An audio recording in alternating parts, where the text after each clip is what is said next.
Queridos amigos, que a paz de Jesus esteja com todos.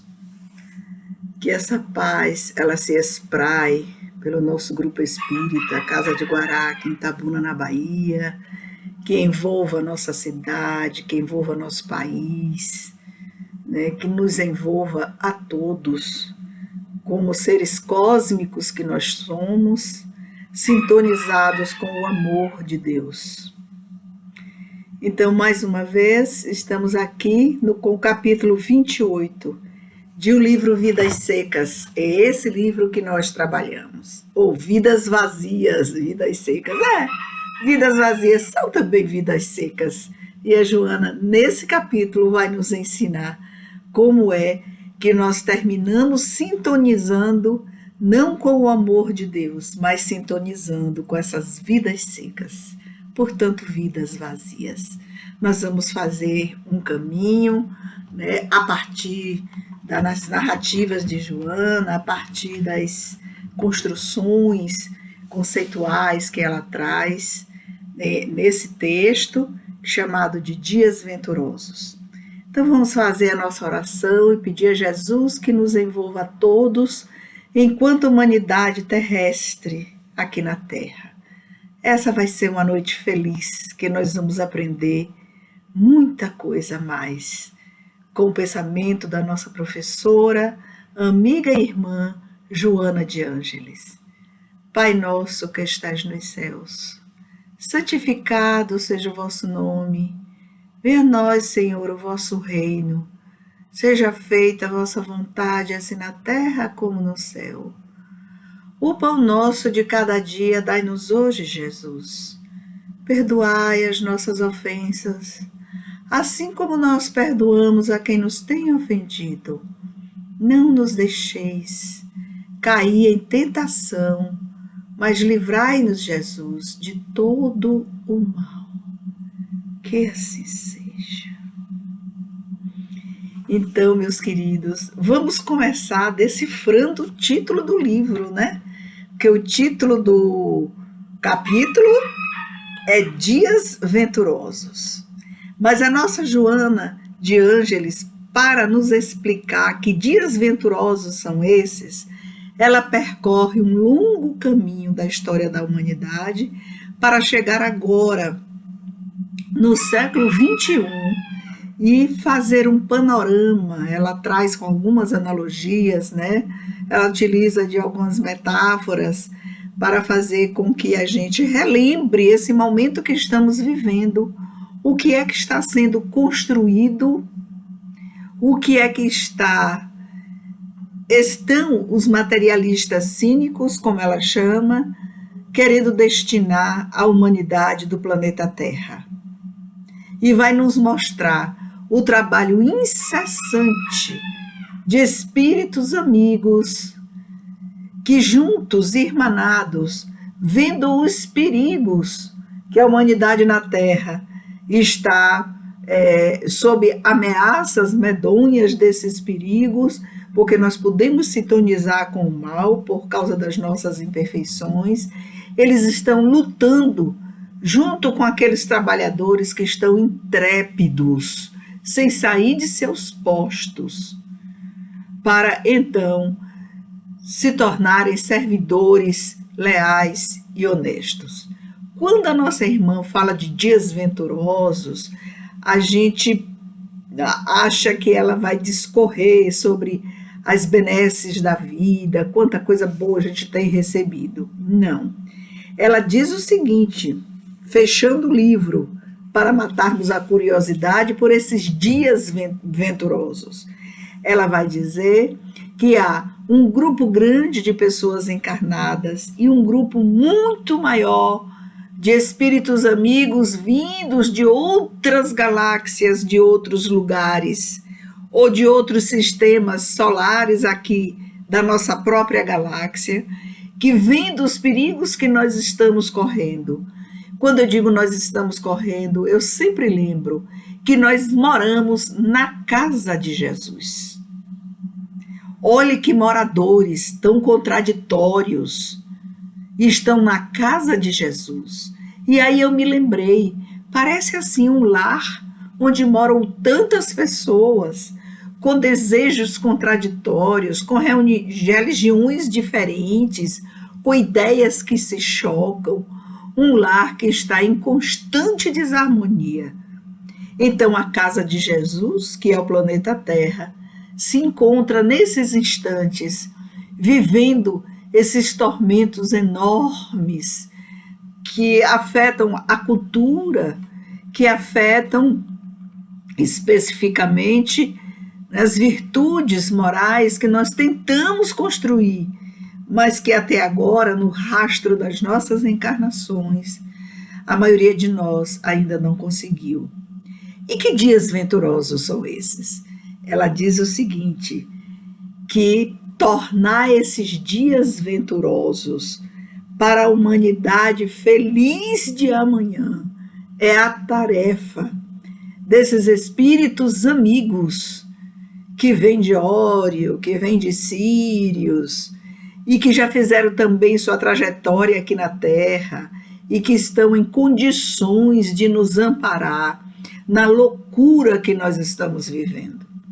Nós estamos vivendo o século da loucura, o século da mentira, dizem alguns psicanalistas e psicólogos que acompanham, não é, em suas clínicas o enxameio de gente que vem procurá-los com milhões de queixas, muitas queixas vazias, buscando caminhos que não dão em lugar nenhum, não vão para lugar nenhum, cheios de adoecimentos psíquicos, porque acreditaram que lá fora iriam encontrar a solução para os seus tormentos interiores.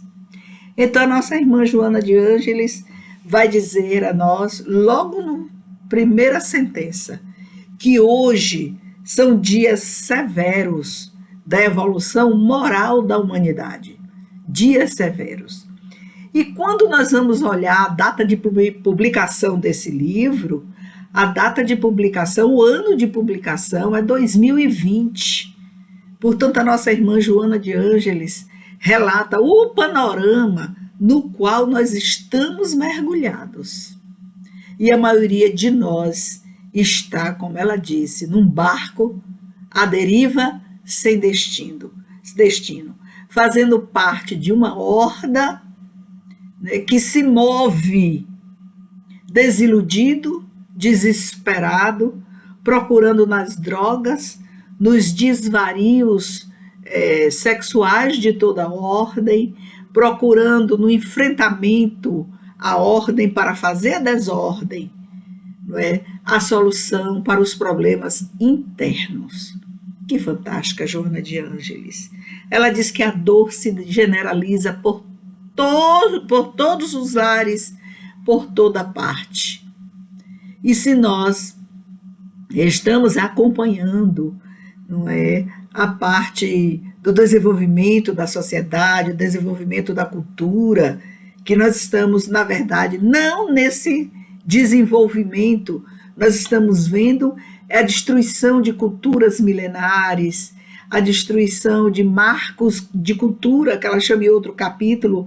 Esses marcos de cultura são os registros físicos de que ideais do pensamento foram materializados, não é, em forma de reverenciamento pelos atos bons que aquelas culturas deixaram, pelos marcos dos seus entendimentos.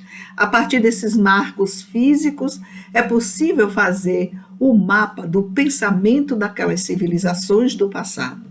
E Joana diz que o nosso marco de cultura que nós estamos construindo agora está se desfacelando. Olha que preocupante, se desfacelando. E nós estamos rodeados por uma horda negativa de espíritos que nada querem, que foram também marcados em outras existências pela dor, e aí então se transformaram em seres odientos que nos perseguem.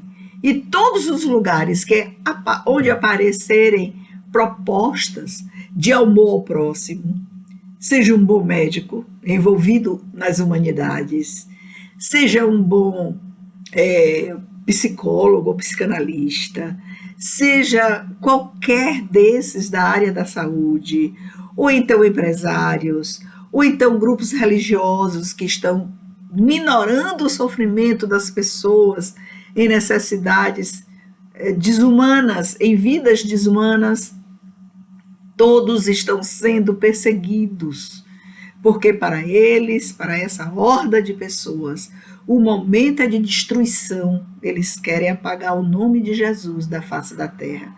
Então vão destruindo tudo. E nós vamos ver como é que isso nos afeta. A gente pode pensar assim, não, eu não estou afetada por essas questões, mas nos afeta. Quantas vezes nós nos envolvemos num trabalho desses, solidário, e que de repente a gente abandona por avaliações pessoais de desamor. Nós não estamos ligados ao trabalho, aí a gente descobre que não era o trabalho que nós estávamos ligados. Nós não estávamos envolvidos com aquele trabalho solidário. Na verdade, a gente estava querendo recompensas. Nós estávamos sendo envolvidos por um trabalho pessoal, querendo autovalorização, querendo destaque naquela pequena comunidade onde atuávamos. E qual é o resultado disso? Quando a gente não recebe o que procura, a gente abandona. E quando a gente abandona, nós ficamos à mercê desses ataques vindos de todo lado. Então, se você está no trabalho, você é atacado. Se você sai do trabalho, você é atacado porque você foi capturado para sair dali. Isso que Joana diz e vai falar esses dias de dor e de tormento. É isso, né? É esse deslocar de nossos desejos de um polo a outro. Eu fico, eu continuo, eu permaneço, ou eu saio porque não gosto de A, de B ou de C, ou porque a situação de como as coisas estão sendo feitas não é como eu imagino que deva ser, não é do meu agrado. Então eu me retiro e eu vou procurar outro local para eu trabalhar. Quando muitos dizem, para mim chega, eu vou fazer minhas orações em casa, eu vou ficar em casa mesmo, e no projeto do autoconhecimento a gente termina descobrindo que nem em casa nós conseguimos auxiliar o outro, nem no lar, nem no trabalho. Está vendo? Essa Joana de Ângeles, ela é fantástica. Ela diz que a dor, ela vai marcar a falência, é a dor falência que ela chama, né? Dor falência, olha que conceito. Que conceito é esse de dor falência? Será que nós estamos vivendo pessoalmente essas dores falências? Ela disse que falências de quê? Falência das paixões humanas. Que paixões são essas? Eu vou enumerar poucas, mas que eu entendo que são as principais. Paixão por poder, paixão por sexo, paixão por dinheiro, paixão pelo narcisismo. Então nós estamos aí, a paixão também pela destruição do outro, porque eu não quero que ele seja destacado, porque quem queria estar naquele lugar era eu. Então é uma dos aspectos da paixão pelo poder, né? A paixão pelo sexo, ela se desborda em mil campos, porque vai da negação, né, da energia sexual até o desvirtuamento da própria energia, quando caminhamos nas linhas da perversão. E a perversão aí é de um tamanho que a gente não sabe mensurar. A perversão das crianças de pós-guerra ou de países muito pobres, que são vendidas pelas mães, né, e não se sabe o destino dessas crianças. Provavelmente é a morte, né? Porque elas são vendidas para grupos poderosos, perversos sexualmente, né, que afastados de Deus, que usam essas crianças para todo tipo de finalidade, para aplacar as suas dores morais profundas. E aí são milhares de renascimentos, porque uma coisa é você pensar em termos da criança, que a gente fica constrangido, meu Deus, a criança nasceu e é submetida a isso. Mas eu penso para trás, eu vou pensar em termos de um renascimento, de uma reencarnação, que houve pessoas que apostaram que seria provável que ela encontrasse um porto seguro para desenvolver suas potencialidades. E essas crianças são minadas no nascedouro, milhares. Então, é um panorama doloroso. Então, essas paixões ilusórias que Joana vai nos falar, que traz padecimentos atrozes, que enquanto a pessoa está cega e surda pelo materialismo ilusório que nós vivemos aí, esse materialismo se desborda em mil campos, né? Quando se pensa que além da existência biológica aqui na Terra, não existe mais nada, morreu, acabou, ou quando se pensa com as religiões, nessa grande divisão. Aqui você é bom ou está na religião, alcança o céu. Ali você não está na religião, só por não estar, você já não alcançará mais o céu. Certo? Então veja só que desencontro de desejos, que desencontro de pontos de vistas nós vivemos. Joana taxou a nossa geração de geração atormentada. Ela diz que a geração do século XXI é uma geração atormentada. Para muitos psicanalistas que estudam o comportamento, né, de grupo, aí nós vamos ter essa taxação, George Forbes e outros, né, de Dunker, que essa é uma geração da mentira, a geração da mentira, a geração do tormento. Ninguém tem compromisso mais com a verdade. É a geração do fake news, né? Esse é um conceito que foi taxado, porque um conceito ele nasce, né, de evoluções e involuções do comportamento da cultura, e um dia ele tem que ser batizado. Então esse conceito fake news, mentira, né, foi o batismo que a geração do século XXI recebeu. Tá vendo? Joana batiza como geração do tormento. Olha como é preocupante. Então eu vejo os meus netos estão dentro desse epíteto. Nasceram na geração da mentira. E Joana diz, nasceram na geração do tormento. E nós, adultos, né, com idades diferenciadas aqui, dos que me ouvem e que estão raciocinando aqui junto com Joana, é com Joana, viu, minha gente? Porque a gente está fazendo avaliação muito precária do pensamento da nossa Joana de Ângeles, que tem essa visão macro que nós não temos, porque ela é um espírito que já vem colaborando com Jesus há muitos séculos. Aí a Joana vai dizer que o que é que aconteceu com essa geração? A geração do tormento, a geração da mentira. O que aconteceu?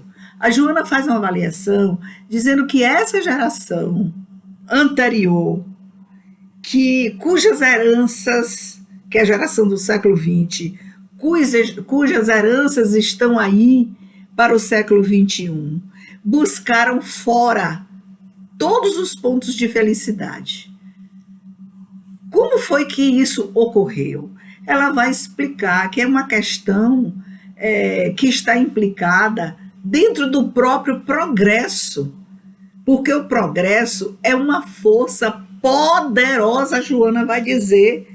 O progresso, ele diminui a nossa ignorância, porque trabalha com a compreensão das várias áreas de saber, porque foi no século XX que milhares de espíritos reencarnaram para impulsionar todas as áreas do progresso no planeta Terra.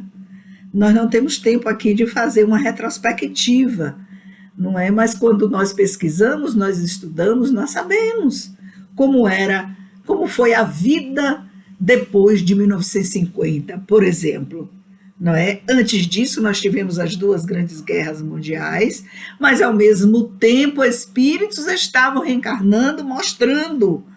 E aí a gente vai a partir de Freud, antes dele, um pouco, já do século XVIII, XIX, algumas celebridades dentro da cultura do trabalho do pensamento e da mente, né, procurando desvendar quem é o homem,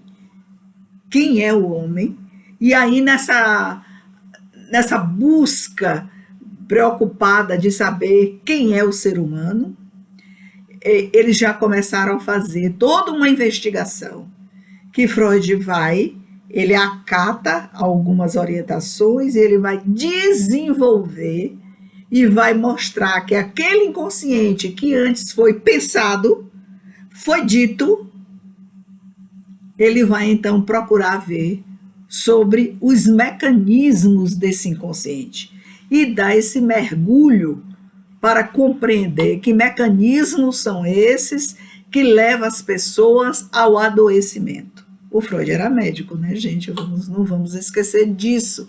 E enquanto médico, ele tinha essa curiosidade investigativa. Se a doença está no corpo, ela provém do corpo ou provém de outra área do pensamento? Que área é essa do psiquismo humano, de onde ela provém e como é que isso ocorre? Como é que isso acontece? Para então procurar dentro da medicina uma forma de ajudar os seres humanos.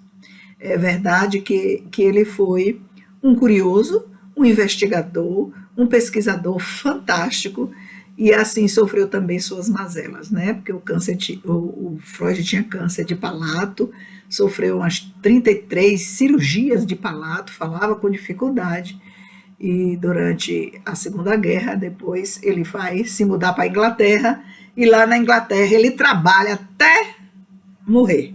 Ele nunca parou de trabalhar, nunca, de investigar esses processos da mente. Então, olha o que é que nós temos, essa riqueza. E depois dele, uma avalanche de pessoas no século XX vieram reencarnando para desvendar os processos da mente. O que é que está acontecendo com o ser humano? O que ocorre? E especificamente no final dos anos 60 e 70, vários espíritos vieram reencarnando em vários locais do planeta Terra. Nas Américas, na Europa, deixaram seus escritos abundantes por aí, preparando o advento da física quântica, que através dela, vocês vão ver, talvez eu não esteja mais aqui, que nós vamos ter as provas da física que vai dizer, é verdade, o espírito existe, o caminho é esse. Então, vocês chegarão lá.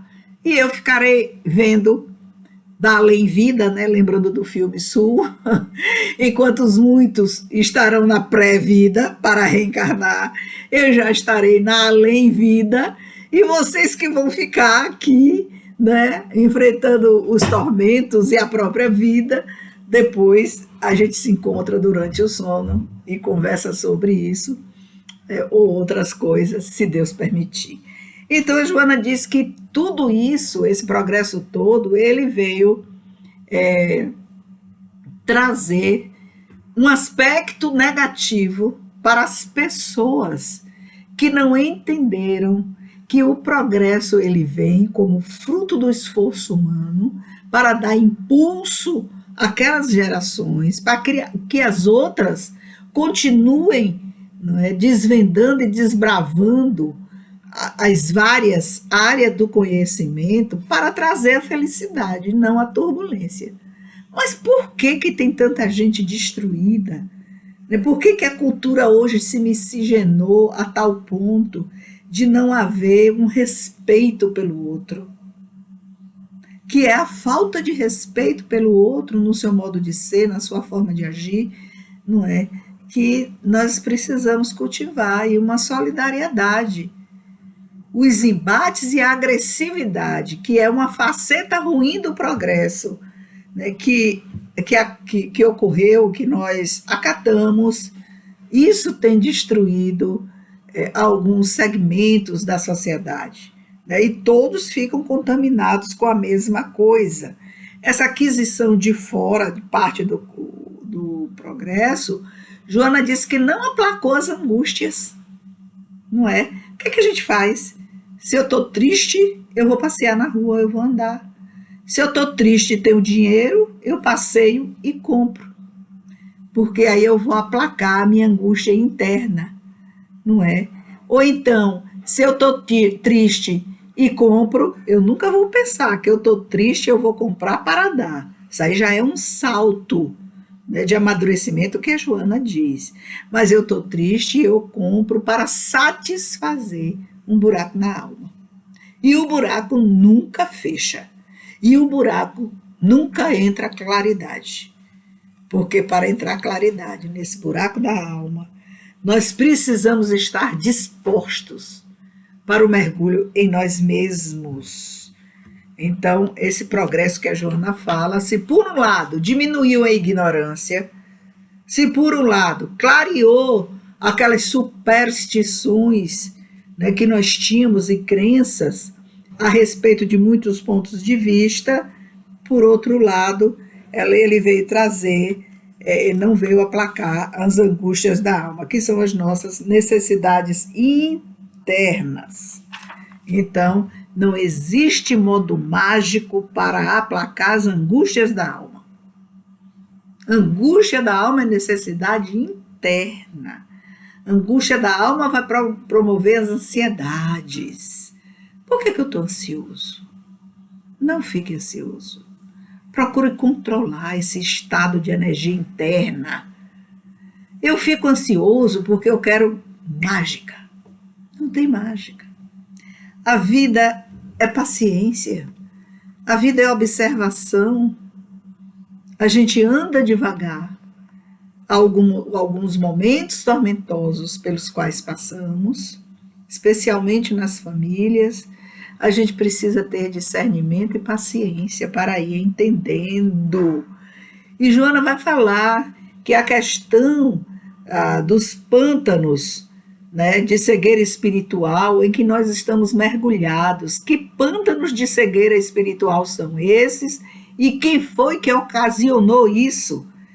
Ela disse que quem fez com que nós mergulhássemos nesses pântanos de cegueira espiritual foram as filosofias anárquicas. Por serem anárquicas, teve um mergulho muito grande na leitura de mundo no qual nós vivemos. Eu já ensinei várias vezes para vocês que tudo é Deus, homem e mundo. É um triângulo que a gente pode tirar as pedras. Onde é que eu coloco lá o vértice? É homem? Ou é Deus? Ou é mundo? O que eu colocar lá em cima, no vértice do triângulo, vai determinar como eu vou construindo minha personalidade. E aí a Joana diz, ou você mergulha no pântano, ou você resiste ao pântano. E para resistir ou para mergulhar, você não estará sozinho. Tanto você vai ter pessoas encarnadas que vão mergulhar junto com você, como vai ter poucas pessoas encarnadas que vão resistir. E essas pessoas encarnadas não estão sozinhas. Se você resiste, você terá milhões do outro lado que trabalham para apagar o nome de Jesus da face da terra e aí te atacam. Se você resiste. Se você vai aderir a essas ideias, também terá uma horda enorme, né? E aí a gente vai lembrar aqui de Freud, o mito da horda, né? No livro específico dele, Moisés e o monoteísmo, quando ele vai descrever a respeito disso, que a gente tem espírito de horda. Veja aí na sua casa, onde está o espírito de horda. Com quem é que você se afina nas ideias sociais, políticas, culturais, religiosas? Então você tem uma mini horda. Depois você vai para os seus amigos, o seu trabalho, né? Onde você está, e essa horda vai engrossando de um lado e do outro.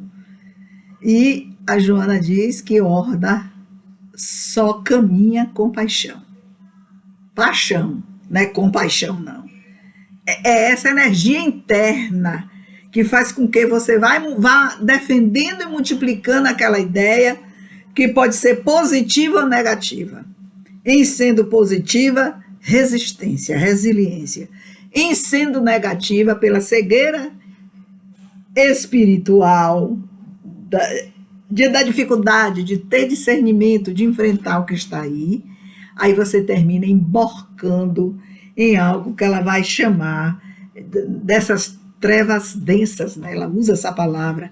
Você vai terminar mergulhando nas trevas densas que dominam hoje, século XXI, as paisagens morais e espirituais dos seres humanos. Olha, a Joana coloca uma coisa aqui na página 194 que eu fiquei longamente meditando. Ela disse que conceitos vis são apresentados via materialismo cínico, que vão dissolver a família em favor de novas tribos que se formam. Olha o conceito de horda.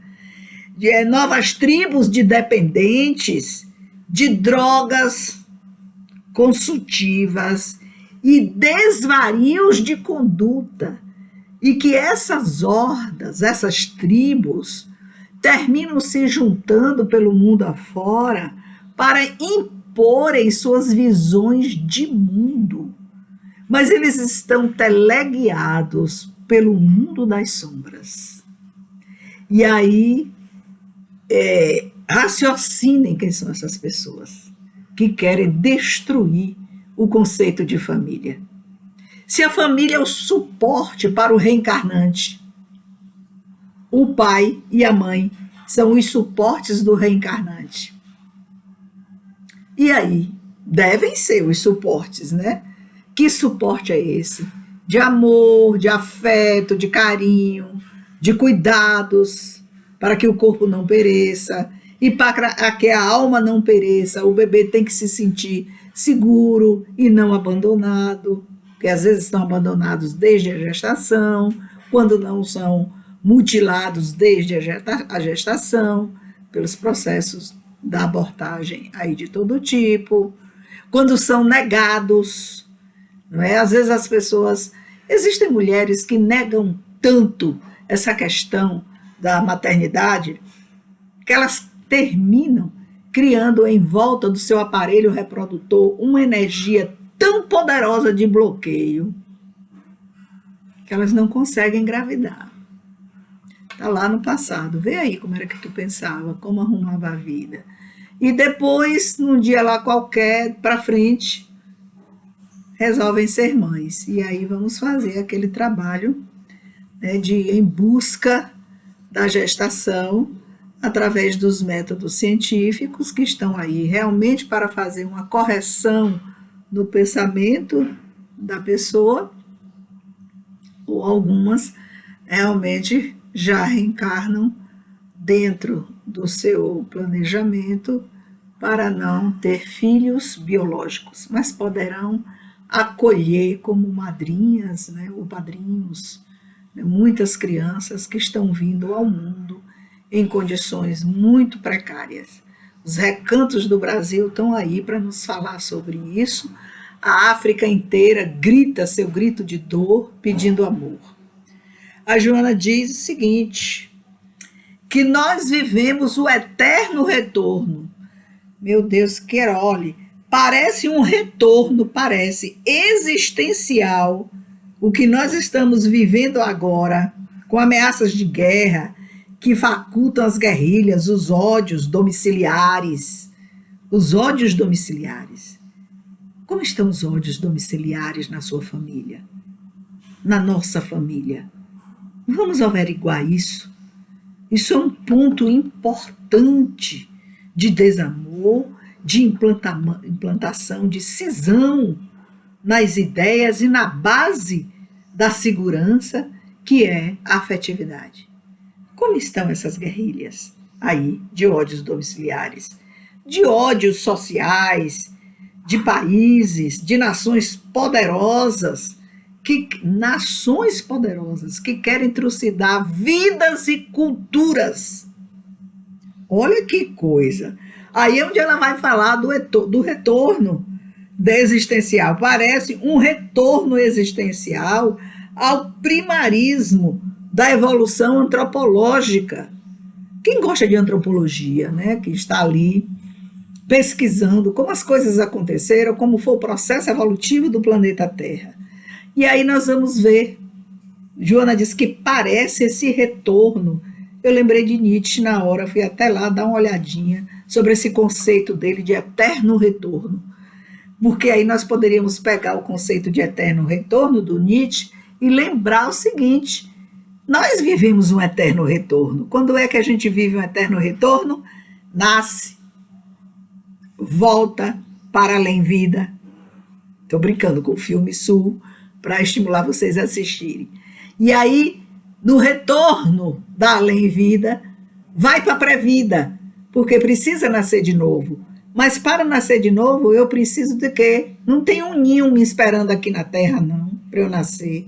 Não tem ninho de passarinho. Até os ninhos dos passarinhos, eles precisam de uma mãe para alimentá-los, ou um pai.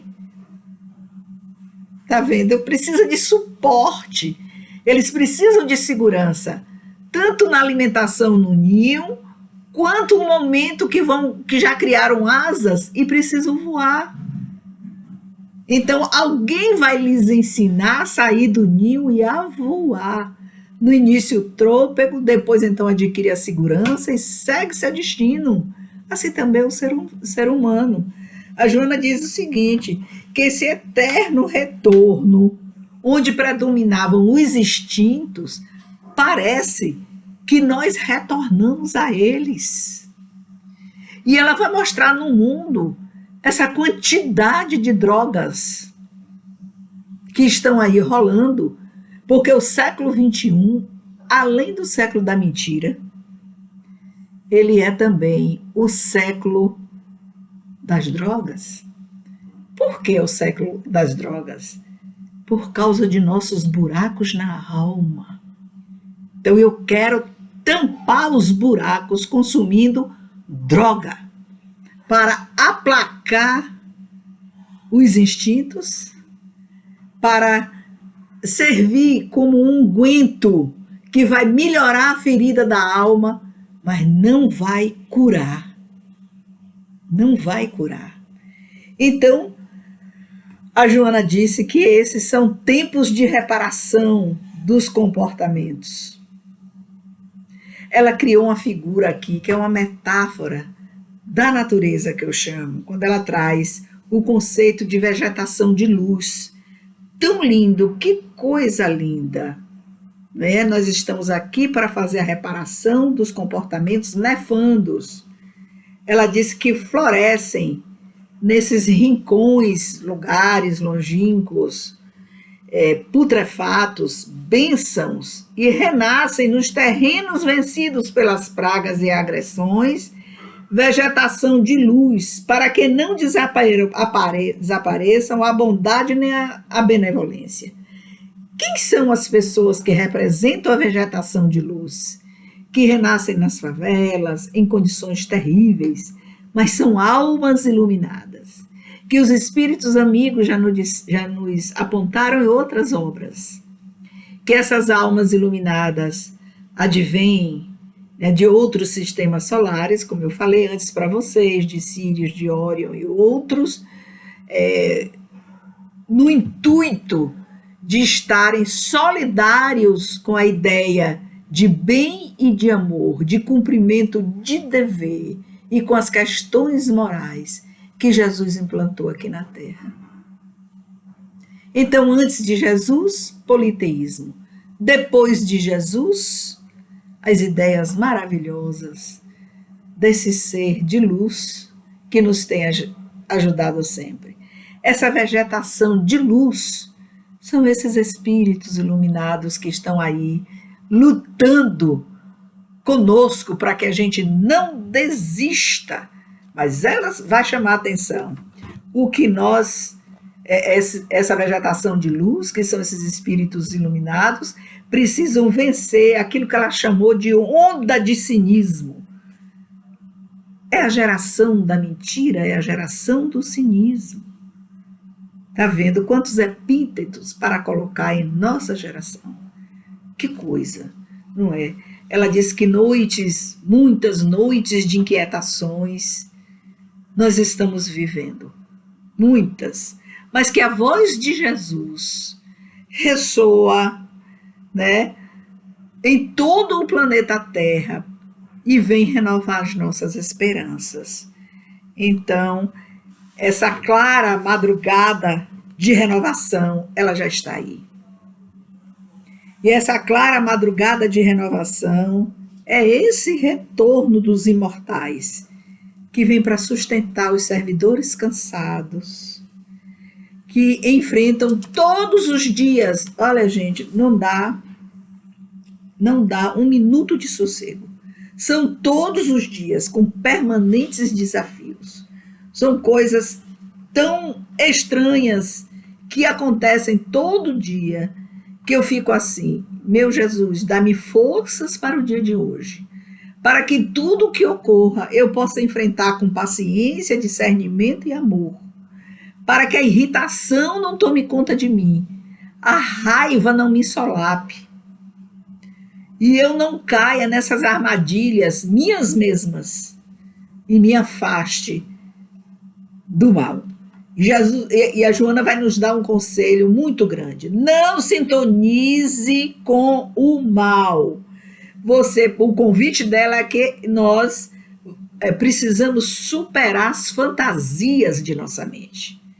Não sintonize com o mal, procure superar as fantasias da sua mente. E ela vai lembrar no final do texto a missão dos 500 da Galileia. Quando Jesus, depois que ele retorna do túmulo, ele faz o grande convite para os 500 da Galileia que estavam ali reencarnados junto com eles, espíritos provindos dos mais diferentes lugares do cosmos, porque Jesus não renasceu sozinho. Esses espíritos amigos que formavam esses 500 da Galileia, quando Jesus aparece, deu-lhes uma ordem: vocês vão renascer e retornar, quantas vezes forem necessárias, porque vocês têm uma missão, que é a fixação do reino de Deus em nossos corações. E assim, queridos amigos, nós finalizamos nosso encontro dessa noite, pedindo a Jesus que nos dê essa força, que essa força do progresso em nós, cada um de nós, seja motivo para a gente não cair, para a gente resistir ao mal e prosseguir como os 500 da Galileia, estendendo a mão até onde nossa mão possa ir, estendendo a energia do nosso amor até o infinito. Que a paz do Mestre esteja com todos nós.